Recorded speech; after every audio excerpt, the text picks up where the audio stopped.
Hello viewers, welcome back to my channel. আজি মই কান্ধুলি মাছ আৰু সৰিয়হৰ এটা ৰেচিপি দি আছো। তাৰ কাৰণে মই কান্ধুলি মাছ অলপ লৈ লৈছো, ভালকে ধুই ললো। সৰিয়হ মই কোলা সৰিয়হ লৈ লৈছো, প্ৰায় 1 টিস্পুন মান লৈ লৈছো, মই অলপ তিয়াই থলো আৰু মই এটা মাষ্টাৰ্ড পাউডাৰ আছিল, সেই পাউডাৰটো মই অলপমান দি দিম। আৰু মই বিলাহী এটা দি দিম, পিয়াজ আৰু কেইটামান মই বাদাম লৈ লৈছো আৰু আদা নহৰু লৈ লৈছো। এইখিনি মই ভালদৰে এতিয়া মিক্সিত ধুনিয়া পেষ্ট বনাই লম। গোটেই সামগ্ৰীখিনি মই মিক্সিত পটত দি দিলো। এতিয়া মই সৰিয়হ দি দিম, এইখিনি কোলা সৰিয়হ আৰু মাষ্টাৰ্ড পাউডাৰটো অলপ দি দিম ইয়াতে।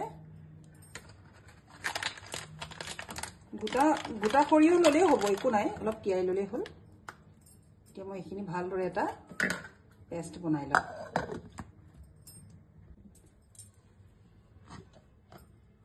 ধুনিয়াকে পেষ্টটো হৈ গল। ইয়াতে এটা বস্তু দিব লাগিছিলে, অকনমান চেনি আৰু অকনমান নেমু টেঙা দিব লাগিছিল, তেতিয়া মানে সৰিয়হৰ তিতা ভাৱটো নাহে। মই এতিয়া আকৌ এবাৰ মাৰি লওঁ এইটো।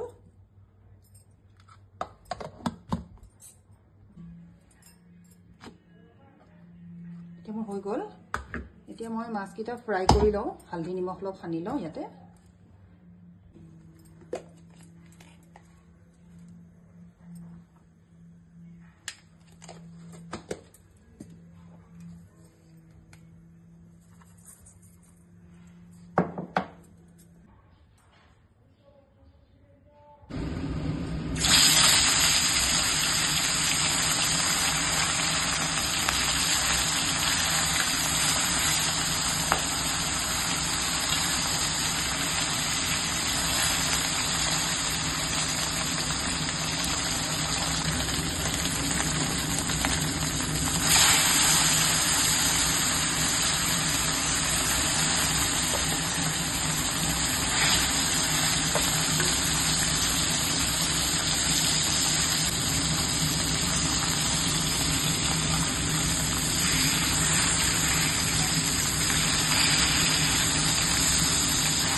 পাঁচফোৰণ কেইটামান দি দিছো, জলকীয়া খালি দিছো।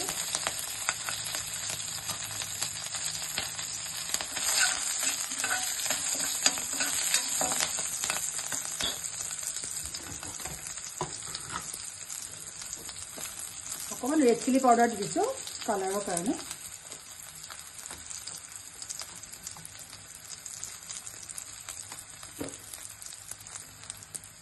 হালধি অকমান দিছো।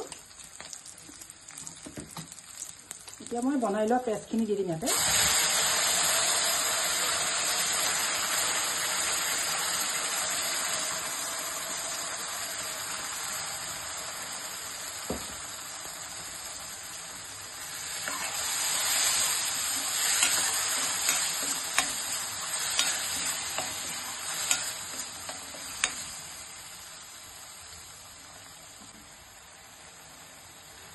নিমখ দি দিছো সোৱাদ অনুসৰি।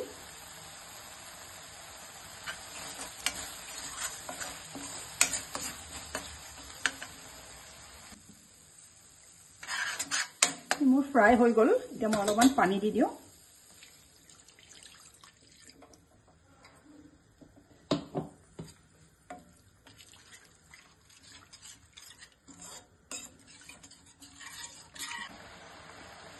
এতিয়া মই মাছখিনি দি দিওঁ ইয়াতে।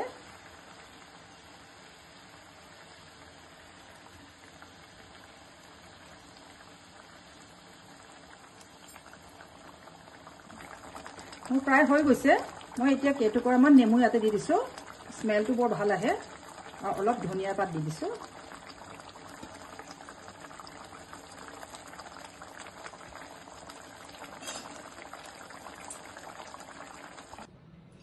এয়া মোৰ হৈ গল সৰিয়হ দি পেলাই কান্ধুলি মাছৰ জোল। খুবেই টেষ্টি হয়, আপোনালোকে নিশ্চয় ট্ৰাই কৰিব। ভাল পালে লাইক কমেণ্ট শ্বেয়াৰ কৰিব, ছাবস্ক্ৰাইব কৰিব মোৰ চেনেলটো। Thank U.